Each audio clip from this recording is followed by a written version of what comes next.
I'm starting to accidentally fall in love with my fiancé. I hate myself for it and don't know what to do about it. This whole mess started at Thanksgiving when my cousin Kelsey announced her third engagement, and yes, you read that right, third time's the charm apparently. My mom got that look where she starts mentally calculating how many grandchildren she's not getting from me, and before she could launch into her speech, I just blurted out, "Oh yeah, I'm engaged too." The table went dead silent, and then boom, everyone's screaming and hugging, and my mom's asking about venues before I even processed what I'd done. I spent the whole drive home wondering if I could convincingly fake my own death. So Monday I'm at work having a mental breakdown in the supply closet when Alan walks in looking for paper. We work at the same boring financial firm, and usually just complain about Excel spreadsheets, but he found me crying and I told him everything. This man looks at me and goes, "I'll do it for $2,000. Turns out his student loans are calling him and he needed cash. We literally wrote up a contract on his laptop surrounded by office supplies. The rules were simple. No real touching besides hand-holding, and break up after Kelsey's wedding. And of course, split any gifts. Should have known we were screwed when we couldn't get our story straight at the first dinner. He said we met at a coffee shop, while I said work conference, and my sister Amy immediately smelled bullshit. My mom went full wedding planner mode and dragged us to venues I couldn't afford. I maxed out my credit card on deposits while pretending to care about flower arrangements. At one place they asked about our first dance song, and Alan panicked and said, "Don't stop believing." I wanted to die, but then he grabbed my hand and spun this whole story about never stopping believing we'd find each other, and even the wedding coordinator got misty. His mom found out on week 3. She called during our fake date night, which was actually just us eating takeout at the office. She started crying about grandchildren, and Alan looked like someone punched him. That's when he told me his ex Priya cheated with his best friend, and he basically gave up on the whole relationship thing. But then something shifted. He started bringing me coffee without asking. I'd text him dumb memes at midnight. We destroyed everyone at couples game night without even trying. My dad pulled me aside after and said he'd never seen me look so comfortable with someone, and I felt like garbage. My therapist kept calling it self-sabotage, and I was like, yes, thank you for that groundbreaking insight. My nephew's birthday party was rough. Andrew kept making snide comments about my sudden engagement, and Alan shut him down cold. Later, I saw him pushing my nephew on the swings, making up these elaborate stories, and I had to leave because it felt too normal. When his ex texted wanting to talk, he showed me right away, and we both acted like it didn't matter, but I saw his hands shake. My mom called that night happy, crying about both her daughters finding love, and I actually threw up after we hung up. The guilt was eating me alive. We had this whole system going with shared calendars, joint accounts, and fake photos that looked better than most real couples. My other cousin cornered me at Kelsey's shower and said Alan looked at me like I was his whole world. I laughed it off but couldn't breathe properly after. 3 weeks before the wedding, we went cake tasting, and they asked about kids, and I just lost it. I started crying right there over vanilla versus chocolate. Alan held my hand and told them we were just emotional, and I realized I wasn't crying about lying anymore. He called that night and said he couldn't keep going, said pretending to care about me was making him realize how much he missed having something real. I reminded him about our contract, and he said screw the money, this was killing him. We agreed to get through Kelsey's wedding, then call it quits right away, instead of a few weeks later. The rehearsal dinner was brutal. Everyone kept making toasts about love and forever while Alan smiled like it physically hurt. Amy pulled me aside and said she knew something was weird, but she'd never seen me let someone in like this, and maybe I should fight for it. I found Alan on the balcony later, and we just stood there watching traffic. He asked if I ever thought about what would have happened if we met outside of work. I said yes, which definitely violated Section 3 of our contract about no hypotheticals. I went to bed having absolutely zero idea what to do. On wedding day, the reception hall doors opened and I stepped inside, my heart hammering against my ribs. The room sparkled with fairy lights and white roses, packed with relatives I'd been lying to for months. Alan stood by the bar, his tie slightly crooked, nursing what looked like his third whiskey. Our eyes met across the room and he started walking toward me, but my mom intercepted him first. She grabbed his arm and steered him toward the dance floor, leaving me stranded by the gift table. My hands shook as I watched them talk, her gestures animated while he nodded along. Then she pointed at me and his face went pale. My stomach dropped to my shoes. Mom marched over, her expression unreadable. She took my elbow and guided me through the crowd, past cousins taking selfies and Uncle Jerry doing his terrible robot dance. We ended up in the hotel's side parlor, empty except for overflow chairs and a wilting centerpiece. "Sit," she commanded, closing the door behind us. I sank into a chair, my dress bunching awkwardly around my knees. She paced in front of me, her heels clicking on the hardwood floor. The silence stretched until I wanted to scream. "I know," she finally said. My mouth went dry. "Know what? About you and Alan? That it's fake." She stopped pacing and faced me. "I've known for months." The room tilted. I gripped the chair arms, trying to process her words. "How?" "I called his office in January. Wanted to surprise you both with lunch reservations." Her voice cracked. His coworker answered and said Alan wasn't there, that he was probably at home since you two weren't really dating anyway. Tears burned my eyes. All those months of elaborate lies, the stress, the guilt, and she'd known the whole time. I waited for the explosion, the disappointment, the lecture about honesty and family values. Instead, she collapsed into the chair beside me and started crying. "Mom?" I reached for her hand, but she pulled away, covering her face. "My mother died when I was 32, she said through her fingers. Brain aneurysm. One day she was planning my sister's baby shower. The next, she was gone. I'd heard this story before, but never like this. Never with her voice breaking on every word. She never saw me get married, never met her grandchildren, never got to see me happy." Mom dropped her hands, mascara streaking down her cheeks. "And I'm terrified, Angelica. Terrified that something will happen to me before I see you truly happy." My chest tightened. "Mom, you're healthy. Nothing's going to." That's what I thought about my mother. She grabbed my hands, squeezing too tight. "I push you because I'm scared. Every birthday, every holiday, I think about how many I might have left. How many chances to see you find someone who loves you the way you deserve." The tears came then, hot and unstoppable. She pulled me into a hug that smelled like her signature perfume and hairspray. We sat there crying while the reception music thumped through the walls. "I'm sorry," I whispered into her shoulder. "I'm so sorry for lying. I'm sorry for pushing so hard you felt you had to." She pulled back, cupping my face. "But honey, that boy out there, the way he looks at you isn't fake." Before I could respond, the door burst open. Alan stood there, breathing hard, his face flushed. "I need to talk to you," he said, "right now." Mom squeezed my shoulder and left, closing the door behind her. Alan paced the same path she had, running his hands through his hair. What's wrong? I asked, though everything was wrong. He stopped and faced me. I got a job offer. Seattle. Senior analyst position with a signing bonus that would wipe out my loans. The words hit like physical blows. Seattle. 3,000 miles away. Of course this would happen now. That's great. I managed. Is it? He laughed, but it sounded broken. Because I've been staring at the offer letter for 3 days, and all I can think about is how I don't want to leave. Your loans? Screw the loans. He dropped into Mom's abandoned chair. I've been telling myself this whole thing was about money, but that's bull. I could have found other ways to pay them. My heart raced. Then why? Because I'm an idiot who needed an excuse to spend time with you. He met my eyes. Because after Priya, I convinced myself I was done with relationships. But then you cried in that supply closet and asked me to be your fake boyfriend, and I thought, here's a way to be close to someone without the risk. Alan, except there's no such thing as fake feelings, is there? Every dinner with your parents, every stupid wedding venue, every time you held my hand, I fell a little harder. He stood abruptly. I've been using this fake relationship to avoid admitting I want a real one. With you. The door opened again. Amy poked her head in, eyes wide. Sorry to interrupt, but Kelsey's about to cut the cake and Mom's looking for you both. She paused, taking in our faces. Everything okay? No, I said, standing on shaky legs, but it will be. We followed Amy back to the reception. The crowd gathered around the cake table where Kelsey and her new husband posed with a knife. I spotted my parents near the front, Mom's makeup freshly fixed. I need to do something, I told Alan. He nodded, understanding without explanation. That's how it always was with us, even when we were pretending. I pushed through the crowd until I reached the microphone stand. The DJ looked confused, but handed it over. The room quieted, hundreds of eyes turning to me. Hi everyone. Sorry to interrupt. My voice shook. I know this is Kelsey's day, and I promise I'll be quick. Kelsey nodded, curious but supportive. My throat felt like sandpaper. Most of you know Alan and I got engaged a few months ago. I found his face in the crowd. What you don't know is that it started as a lie. Gasps rippled through the room. Uncle Jerry dropped his drink. My mom stepped forward, but Dad held her back. I panicked at Thanksgiving and said I was engaged when I wasn't. Then I paid Alan to pretend to be my fiancé. The words tumbled out faster. We had a contract, rules, an end date. Andrew smirked from his table, vindicated. Other relatives whispered behind their hands. I pushed on. But somewhere between fake venue tours and pretend date nights, something changed. He became my best friend, the person I text when I can't sleep, the one who knows exactly how I take my coffee. My voice cracked. I've spent months lying to all of you, and I'm sorry. You deserve better. Alan deserves better. The thing is, I continued, looking directly at him now, I don't want fake anymore. I don't want contracts and rules and end dates. I want messy and real and complicated. I want Angelica. A voice cut through my confession. Not Alan's. Not supportive or understanding. My Aunt Victoria stood near the back, her expression sharp as broken glass. Dad's older sister had always been different from the rest of the family. Where they were warm, she calculated. Where they forgave, she remembered. How touching, she said, her voice carrying despite the distance. Though I have to wonder what else you've been lying about. The room shifted, attention ping-ponging between us. Something in her tone made my skin crawl. Victoria, my dad warned. She ignored him, walking forward with deliberate steps. I mean, if you could lie about something as sacred as an engagement, what else might you be hiding? I just told everyone the truth, I said into the microphone. Did you? She smiled, but it didn't reach her eyes. Did you tell them about the money you borrowed from your grandmother's estate? The family business accounts you've been managing? My blood turned to ice. I hadn't taken anything, but the way she said it, the careful emphasis, made it sound damning. That's enough, Alan said, stepping forward. Victoria turned her sharp smile on him. Oh, the fake fiancé speaks. Tell me, did she pay you from the family funds? Stop it, Amy said, moving to my side. But Victoria wasn't done. She pulled out her phone, scrolling with theatrical precision. Funny thing about family businesses, paper trails, signatures, things that can be misinterpreted. My legs felt weak. The microphone slipped in my sweaty grip. Around us, relatives murmured, the mood shifting from shock about my confession to something darker. What do you want? I asked. Her smile widened. What I've always wanted. What should have been mine. The reception hall fell silent except for the distant clatter of kitchen staff. Victoria's heels clicked against the marble floor as she approached the microphone stand, her movements calculated and predatory. The family business, she continued, holding up her phone like evidence. The one your father built from nothing. The one that should have gone to the eldest child. Dad stepped forward from the crowd, his face flushed. We've been through this. You got your share when you divorced Marcus. My share? Victoria's laugh was bitter. 20% while you kept controlling interest? While your precious daughters get positions they never earned? I gripped the microphone tighter. I work in accounts receivable. I file invoices and chase payments. That's it. Is it? She swiped through her phone. Because I have some very interesting documentation here. Transfers, signatures, all with your name on them. Alan moved closer to the microphone stand, positioning himself between Victoria and me. Behind him, I saw Mom clutching Dad's arm, her earlier tears replaced by confusion. You're lying, Amy said, her voice cutting through the tension. Angelica would never, wouldn't she? Victoria turned to address the crowd. She just admitted to lying to all of you for months, paying someone to pretend to love her. What else might she be capable of? My cousin Nathan stood up from his table. Aunt Victoria, this is Kelsey's wedding. Can't this wait? No, it can't. Victoria's mask of civility slipped. I've waited 40 years while my brother played favorites, while he groomed his daughters to take over what should have been mine. The microphone feedback screeched as I adjusted my grip. Around the room, relatives shifted uncomfortably. Kelsey stood frozen by the cake, her new husband's arm around her shoulders. Show us then, I said, my voice steadier than I felt. Show everyone these supposed documents. Victoria's smile returned. She connected her phone to the reception hall's projection system with practiced ease. The fairy lights dimmed as financial documents appeared on the wall behind the head table. 3 months ago, she narrated, $50,000 transferred from the business account to a personal account. Your signature on the authorization. I stared at the projected image, my stomach churning. It was my signature, but I'd never authorized that transfer. The account number wasn't even mine. That's not my account, I said into the microphone. Of course you'd say that. Victoria clicked to the next image. Here's another. 75,000, 2 months ago. Dad pushed through the crowd, studying the projection. These are forgeries. Angelica doesn't have access to those accounts, doesn't she? Victoria produced a folder from her purse. I have the account access logs right here. Her login credentials, her password changes. Alan took the folder before she could distribute copies, flipping through the pages. His expression darkened with each document. These timestamps, he said slowly. Half of them are from when we were together. I can prove she wasn't at the office. Victoria's eyes narrowed. The fake boyfriend friend provides an alibi? How convenient. It's not fake, Alan said quietly, but the room heard every word. Maybe it started that way, but nothing. Victoria snatched the folder back. This family has been hemorrhaging money, and now we know why. The golden daughter needed funds for her elaborate deception. That's insane, Amy protested. Angelica maxed out her credit cards for fake wedding deposits. Why would she steal money and then go into debt? To cover her tracks, obviously. Victoria addressed the crowd again. Make it look like she's struggling while siphoning funds elsewhere. My hands trembled as I set down the microphone. The room spun slightly, faces blurring together. Cousins who'd hugged me an hour ago now whispered behind their hands. Uncle Jerry had sobered up remarkably fast, his expression grim. I need air, I mumbled, pushing past Alan toward the exit. Running away? Victoria called after me. Just like you ran from the truth about your engagement? I made it to the hallway before the tears came. The elegant carpet muffled my footsteps as I fled toward the elevator. Behind me, I heard Alan calling my name, but I couldn't face him. Couldn't face any of them. The elevator doors opened to reveal my grandmother's sister, Aunt Catherine, leaning heavily on her walker. She'd flown in from Florida for the wedding, her first family event in years. Angelica? She peered at me through thick glasses. What's wrong, dear? I couldn't speak through the sobs. She maneuvered her walker to make room, patting the elevator wall. Come in, child. Let's get you sorted. The doors closed on the chaos behind us. Aunt Catherine pressed the button for the third floor, humming softly as we rose. She didn't ask questions, didn't demand explanations. When we reached her room, she simply handed me tissues and pointed to the sofa. Now then, she said, settling into an armchair with considerable effort. Tell me everything. So I did. The whole messy truth poured out. The fake engagement, the real feelings, Victoria's accusations. Aunt Catherine listened without interrupting, occasionally nodding or clicking her tongue. Victoria always was a piece of work, she said when I finished, even as a child, always convinced the world owed her more than she got. But the documents can be faked. She leaned forward. I may be old, but I'm not stupid. I've seen plenty of forged signatures in my time. Why would she do this? Aunt Catherine sighed. Your grandfather's will. He left the business to your father with a provision. If your father was ever proven unfit or his heirs committed fraud, control would revert to Victoria. My blood ran cold. She's trying to frame me to get the company? Seems that way. She struggled to her feet. Come on, we're going back down there. I can't. Everyone thinks what Victoria wants them to think. She gripped her walker firmly, but I know something she doesn't. We made our way back to the elevator. My phone buzzed constantly. Messages from Alan, Amy, Mom. I ignored them all, focusing on Aunt Catherine's determined shuffle. The reception hall had descended into chaos when we returned. Families clustered in defensive groups, voices raised in accusation and defense. Victoria held court near the projection screen, distributing copies of her evidence to anyone who'd take them. There she is, someone shouted, and heads turned our way. Alan appeared at my elbow immediately. Are you okay? I've been looking everywhere. I'm fine, I lied, then noticed his sleeve. Is that blood? Andrew took a swing at me. He touched his split lip gingerly, said I was part of your scam. Enough! Aunt Catherine's voice carried surprising authority for someone her age. She made her way to the microphone stand, walker clicking against the floor. All of you, sit down and shut up. The room stilled. Even Victoria paused mid-gesture, papers clutched in her manicured hands. I've been watching this family tear itself apart for decades, Aunt Catherine continued. Always fighting over money, position, who got what. Well, I'm done staying quiet. She reached into her purse, pulling out a manila envelope. Victoria, dear, you might want to sit down for this. I don't take orders from the woman who holds your divorce settlement papers. Aunt Catherine smiled sweetly. The real ones, I mean, not the version you filed with the court. Victoria's face drained of color. You're bluffing. Am I? She opened the envelope. Marcus sent these to me before he died. Seems he felt guilty about helping you hide assets during your divorce, helping you claim poverty while squirreling away millions. That's a lie. Is it? Aunt Catherine pulled out a document. Bank statements from the Cayman Islands, signed by you and Marcus, dated during your divorce proceedings when you claimed to be destitute. Dad stepped forward, studying the papers. His expression shifted from confusion to rage. You hid $3 million?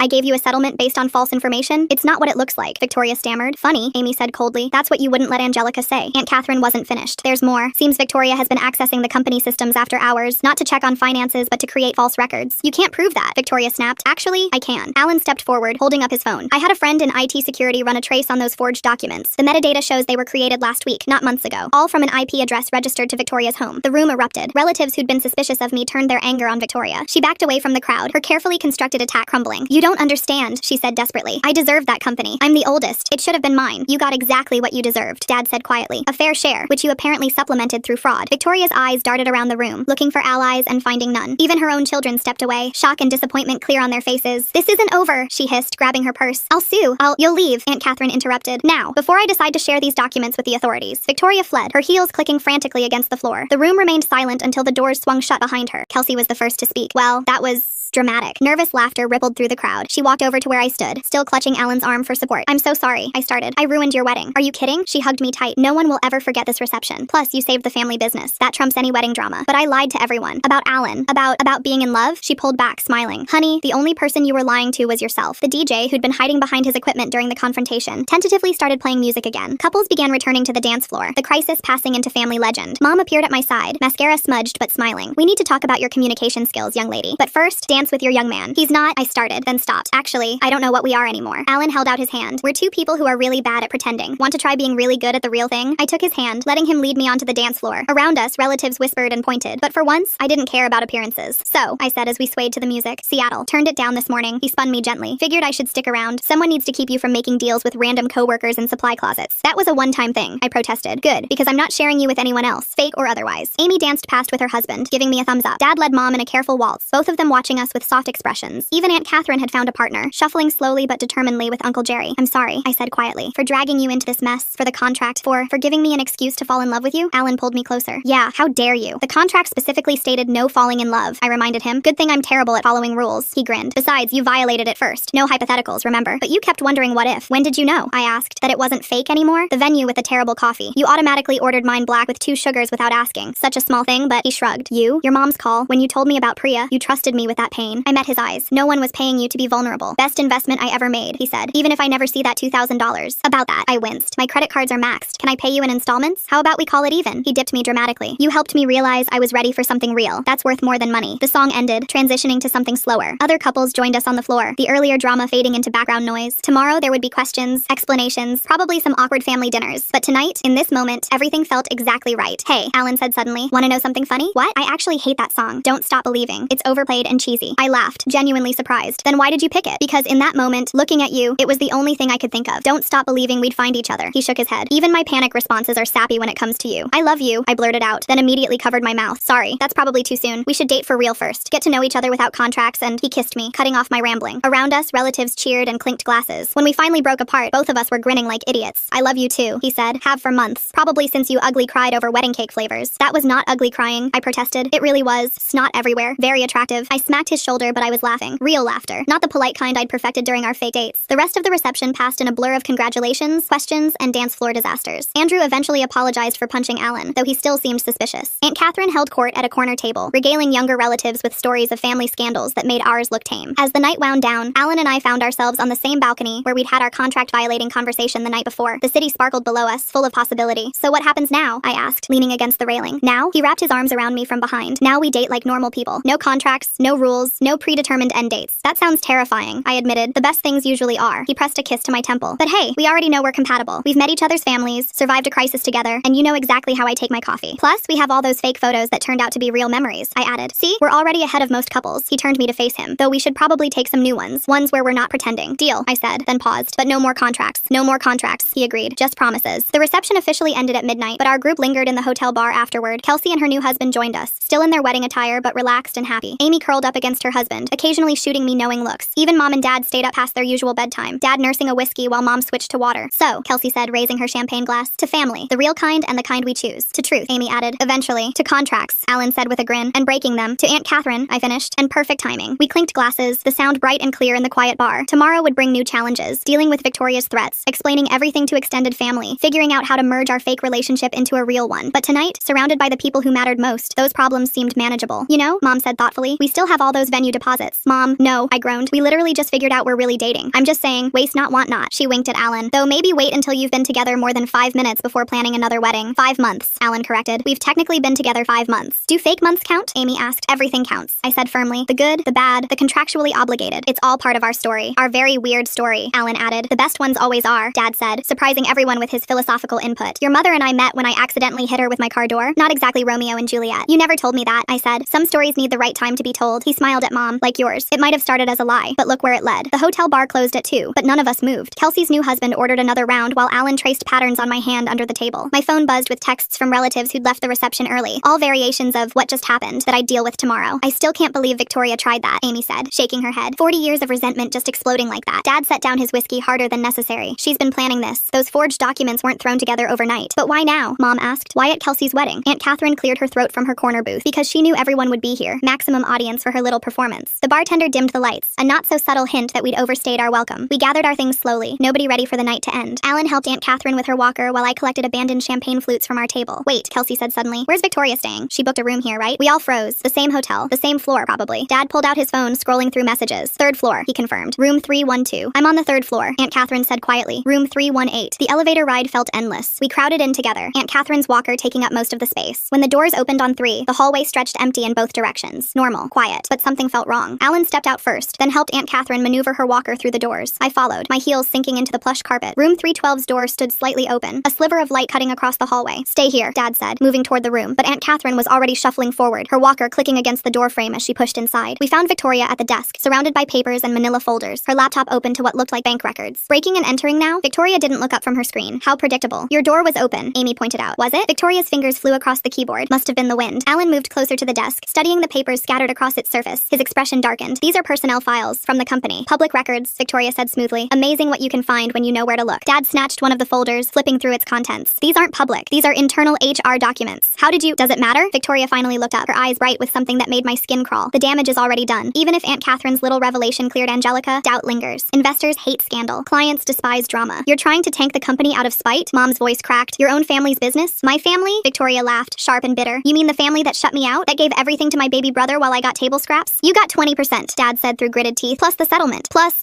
nothing. Victoria slammed her laptop shut. 20% of what should have been mine entirely. Do you know what it's like? Watching him build something I helped start? Watching him hand positions to his daughters while my children get nothing? Your children chose their own paths, Aunt Catherine interjected. Jonathan's a doctor. Joni runs her own restaurant. They weren't given the option. Victoria stood abruptly, papers cascading to the floor. He made sure of that, kept them at arm's length, made them feel like outsiders in their own family. Alan bent to gather the fallen documents, but Victoria's heel came down on his hand. He jerked back with a hiss of pain. Don't touch those, she warned. Enough, I said, finding my voice. What do you want, Victoria? Really? She studied me for a long moment, something calculating in her expression. What I've always wanted. What's rightfully mine. The company, Dad said flatly. Not just the company. Victoria moved around the desk, her movements predatory. Recognition, respect, my place in this family's history. You had that, Amy protested. You threw it away with lies and manipulation. I threw it away? Victoria's voice rose. I was pushed away, sidelined, treated like a footnote in my own family's story. Kelsey appeared in the doorway, still in her wedding dress but with sneakers replacing her heels. Security's on their way up. Someone complained about noise. Victoria's face went pale. She lunged for her laptop, but Alan was faster, snatching it away. She grabbed for the folders next, clutching them to her chest like armor. Those won't help you, Aunt Catherine said calmly. Whatever scheme you're planning, it's over. You don't know anything, Victoria spat. You've been in Florida playing retirement while I've been here, fighting for what's mine. Fighting? Dad stepped forward. You call forgery and fraud fighting? I call it survival. Victoria backed toward the window, papers crumpling in her grip. You have no idea what I've sacrificed, what I've lost. You lost it yourself, Mom said quietly. Every choice you made led here. Two security guards appeared in the doorway, their expressions professionally neutral. Kelsey whispered something to them, gesturing toward Victoria. Ma'am, the taller guard said, we've had complaints. I'm going to need you to come with us. I'm a guest here, Victoria protested. I have a room. Not anymore. The hotel manager appeared behind the guards. Given tonight's disturbance and multiple complaints, we're asking you to leave the premises. Victoria's grip on the folders tightened. You can't do this. Actually, we can. The manager held up a tablet showing security footage. We have video of you accessing areas you weren't authorized to enter, including the business center after hours. My stomach dropped. The business center, where the reception's projection system was controlled, where she'd uploaded those forged documents. You broke into hotel property? Alan asked, incredulous. Victoria's mask finally cracked completely. I did what I had to do, what none of you would ever understand. The security guards moved forward, flanking her. She clutched the folders tighter, papers spilling onto the floor. Bank statements, personnel files, photos of family gatherings with faces circled in red ink. How long have you been planning this? I asked, staring at the scattered evidence of her obsession. Since the day he cut me out, she said, eyes locked on Dad. Since the day you decided your daughters were worth more than your sister. I never— Dad started. Save it. Victoria let the guards guide her toward the door. This isn't over. You can kick me out, but I know things. I have copies.